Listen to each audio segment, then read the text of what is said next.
बिस्मिल्लाहिर्रहमानिर्रहीम। अस्सलाम वालेकुम। उम्मीद करता हूँ आप सब खैर आफियत से होंगे।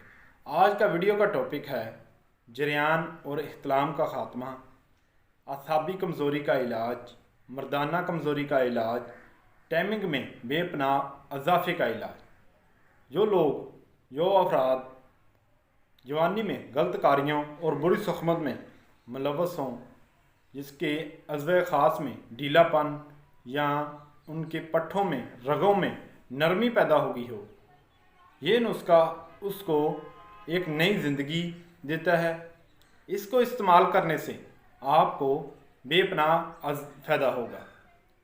इस नुस्खे को इस्तेमाल करें और इंशाअल्लाह 28 दिन ये नुस्खा इस्तेमाल करना है। 28 दिन में आपको ना जिस्मानी कमज़ोरी, असाबी कमज़ोरी, मर्दाना कमज़ोरी से मुकम्मल छुटकारा मिल जाएगा।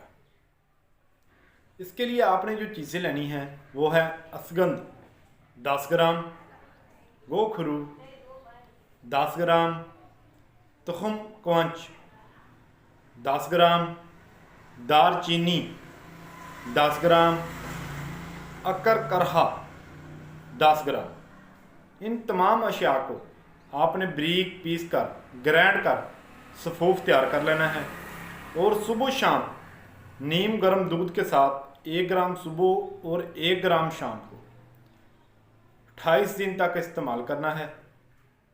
इंशाअल्लाह अल्लाह ताला के फजल व करम से आपको इससे काफ़ी हद तक फ़ायदा हासिल होगा। आपके जिस्म में एक नई लहर पैदा होगी। आपको जिस्मानी कमज़ोरी, मर्दाना कमज़ोरी और ढीलेपन से मुकम्मल छुटकारा हासिल होगा। ये थी हमारी आज की वीडियो। मज़ीद इस तरह की वीडियो देखने के लिए हमारे चैनल को सब्सक्राइब करें। शुक्रिया। अल्लाह हाफिज़।